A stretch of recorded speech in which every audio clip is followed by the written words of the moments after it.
Hello बच्चों, let's read the question. Assertion.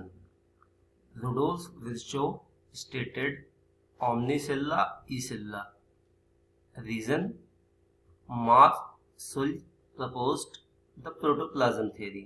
इस question में हमें बताना है कि assertion और reason सही है या नहीं, और जो हमारा रीजन है वो assertion को सही सही एक्सप्लेन करता है या नहीं. तो इस क्वेश्चन का जो हमारी की कंसेप्ट है, की कंसेप्ट वो है cell theory and protoplasm theory. Protoplasm theory. तो पहले हम सेल थियरी को देखते हैं. सेल थियरी दी गई थी स्लाइडेन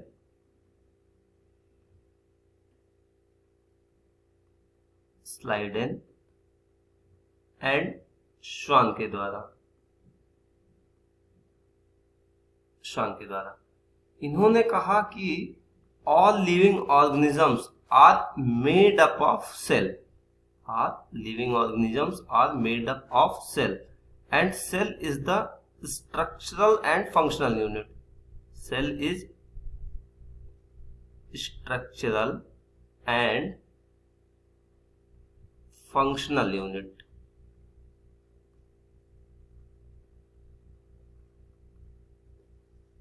इन्होंने ये दो चीजें बताई.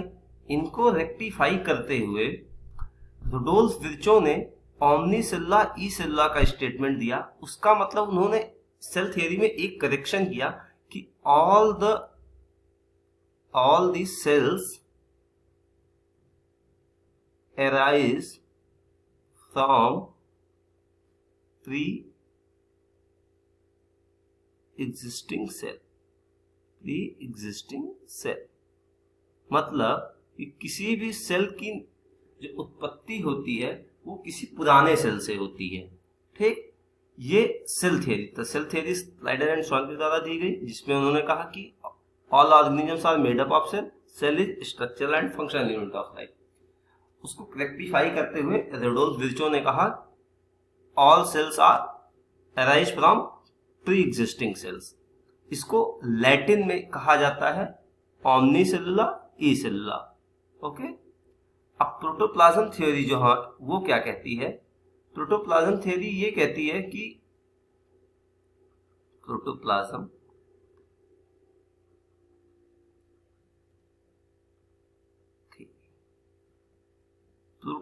थ्योरी ये कहती है कि ऑल लिविंग ऑर्गेनिजम्स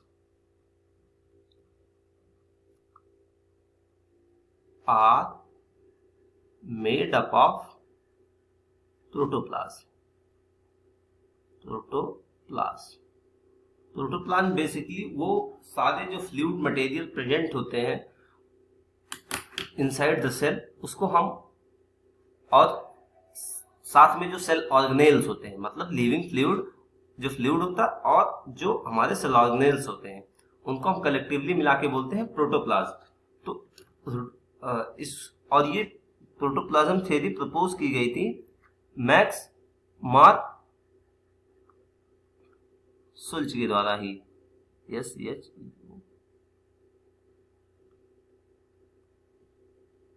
उन्होंने कहा कि सारे ऑर्गेनिज्म जो है वो प्रोटोप्लाज्म से बने होते हैं. ओके. बट अब देखिए दोनों, अब हम बता दें, ये जो स्टेटमेंट आया था all cells arise from pre existing cells, ये आया था 1855 में.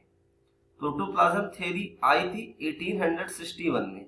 मतलब ओमनीसेल्युला ईसेल्युला पहले आया और हमारी जो प्रोटोप्लाज्म थ्योरी थी वो बाद में आई. तो दोनों स्टेटमेंट इंडिविजुअली सही हैं, बट प्रोटोप्लाज्म थ्योरी ओमनीसेल्युला ईसेल्युला को करेक्टली एक्सप्लेन नहीं करती है. इस क्वेश्चन का जो फाइनल आंसर है वो ये है कि both A and R are true, but R is not correct explanation explanation of A. तो इस हिसाब से हम देखें तो हमारा जो ऑप्शन बी है वो सही आंसर है। तो इस क्वेश्चन का जो फाइनल आंसर है वो ये है कि option B, both A and R true but R is not the correct explanation of A. I hope you understand it well. Good luck.